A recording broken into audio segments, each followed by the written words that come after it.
Ronaldoga xat yozdim-da o'zini ingliz tilisida. Sen legendarniy odamsan. Xuddi ustoz kabi, xuddi trener darajasidagi insonsan. Bizani o'zbekistonliklar endi yetishib chiqayotgan yangi avlod. Ular ham seni yoshingga yetganda xuddi shunaqa 5-0 natijasini ko'rsata oladi dedim.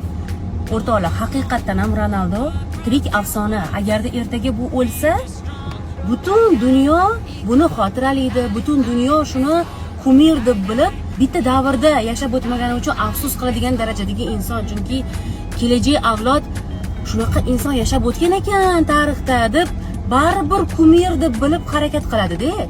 Bizani o'zbeklar shu inson bilan bitta stadionda top urishdi, tasavvur qilinglar, bitta stadionda futbol o'ynashdi. Buni o'zi juda ham katta natija, hammaga ham emas. Tasavvur qilinglar, xuddi Munisa Rizayeva bilan o'zimizning Rayhon, Jennifer Lopez, Beyonce yoki Shakira bilan birga katta konsertda, xalqaro katta arenada duet kuylasa, xuddi shunaqa. Yoki bo'lmasa, men dizaynerman, mashhur xalqaro o'rindagi Chanel, Dolce Gabbana, Versace ga o'xshagan dizaynerlar bilan kolleksiyam bitta podiumda, xalqaro podiumda ishtirok etsa, yoki men aktrisaman, tasavvur qiling, men Angelina Jolie bilan birgalikda kinoda bitta epizodda rol ijro etsam, zo'r-ku. Men shu 5-0 bo'lganiga hamcha xafa bo'lmadim. Men umrimda birinchi marta kino ko'rdim. Mana ko'rasizlar, men faqat kino ko'raman. Men umrimda birinchi marta futbol ko'rdim, o'rtoqlar. Ko'rishga majbur qildira oldi Ronaldo Husanov Abbos degan futbolist bolalar. Shu paytgacha men futbol ko'rmaganman, futbolistlarni tanimayman. Yolg'on bo'lmasin, faqatgina Odil Ahmedov taniganman, chunki shaxsan ular bilan tanish bo'lganim uchun. Men futbol tushunmayman, F harfini ham. Umrimda birinchi marta bolalarim bilan biz oilaviy futbol ko'rdik. Meni futbolga qaytara oldi shu jamoa. Bu degani, bu katta natija. Hamma ham nima desa bo'ladi? Hech kim majburlab televizor oldiga olib keltira olmaydi-da. Chunki haqiqatan ham ko'rgim keldi va menga qiziq bo'ldi. Qaysi joyiga maza qildim, bilasizlarmi? Shu Ronaldo o'yin boshlanishidan oldin chiqib keldi-yu stadionga, sher bo'lib, va bizani o'zbekistonliklar sher bo'lib chiqib keldi-yu, o'sha joyini o'zini ko'rsam bo'ldi deydi o'zi. Shundan keyin televizor o'chirsam ham bo'lardi. Menga o'sha joyi juda ham muhim bo'ldi va vau dedim, chunki bu haqiqiy mo'jiza. Chunki bu legendarniy odam mana shu inson bilan bitta darajada, bitta levelda jahon chempionatida o'ynab ko'rishi o'zi, uchrashishi o'zi, gaplashib ko'ra olishi o'zi bu fantastika. Chunki tasavvur qilinglar, Michael Jackson o'lib ketgandan mana o'ldi ketdi bu inson. Lekin undan keyingi yangi tug'ilib o'sayotgan pokoleniya, yangi avlod Michael Jackson degan odam yashab o'tgan ekan, shunaqa dunyo pop qiroli bo'lgan ekan, ham raqqos, ham professional xonanda bo'lgan ekan deb shu insonni mana kinolarini ko'rib tushuncha hosil bo'ladi.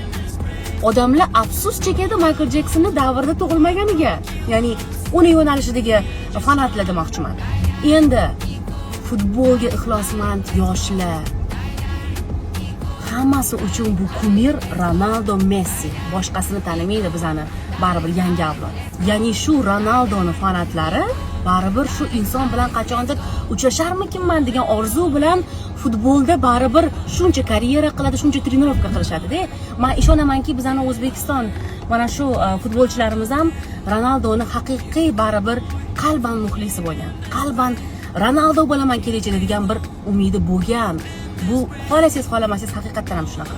Kechagina o'yindagi ishtirok etgan yigitlar bolaligida Ronaldo O'zbekistonga kelgan paytida rasmga tushgan ekan birga. O'sha bolalar yetilib ulg'ayib, mana jahon chempionatida kimsan Ronaldo bilan birgalikda top surishdi. Bu dahshat-ku. Kecha 5-0 bo'lganidan-chi men umuman xafa bo'lmadim borku.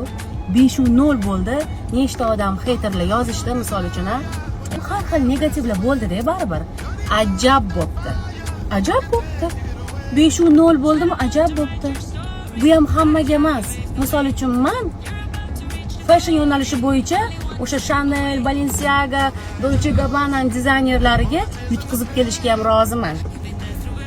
Bu haqiqat, roziman. Qaniydi qatnashsam, qaniydi qatnashib keling. Fashion yo'nalishini, O'zbekistonni milliy liboslarini tanitib, o'sha butun dunyo mirovoy уровеньdagi mashhur brendlar bilan bitta podiumda qatnashib, men o'shani yutmasam ham, mayli, ishtirok etib keling. Jon deyman-ku, jon deyman. Zato bitta kadrda Ronaldo bilan bizani o'zimizni mana shu Husanov, Abbos degan yigitlarimizni ko'rdik va nechta insonlar butun dunyo miqyosida qanchadan qancha insonlar endi O'zbekiston haqida yana yangi tushunchaga va bilmagan tushunchalarga yana ega bo'ldi. Ya'ni hamma ham bilmasdi O'zbekistonni baribir. Endi butun dunyo tanilyapti. Ronaldo kim bilan o'ynayotgan ekan chempionatda desa, O'zbekiston bilan. Voy, qanaqa shahar ekan bu, qanaqa davlat ekan bu? Bilmaganlar bilib qo'yaylik deb baribir internetdan qidirganman, O'zbekiston degan tarixiy obidalarni ko'rganman. Qanaqa liboslar kiyar ekan, ularning milliy kiyimlari qanaqa ekan? Baribir ularni qilayotgan har bir yutug'i, ya'ni bizning futbolchilarimizning qilayotgan yutug'i boshqa kasb egalariga ham yaxshigina rivojlanish va o'sish olib keladi. Tasavvur qilinglar, bu fantastik burilish.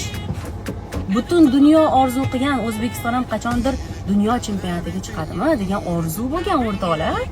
Biz bu narsaga erishdik va o'zbekistonlik yigitlarimizni tabriklayman. Olg'a. Men juda ham xursandman. Mana shu qarib ketgan va tirik afsona deb baribir bu Ronaldo.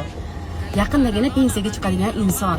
Mana shu inson bilan chempionatda birga partnyor bo'lib Kopda o'ynab birga shu stadionda birgalikda chempionatda o'yin oldimi?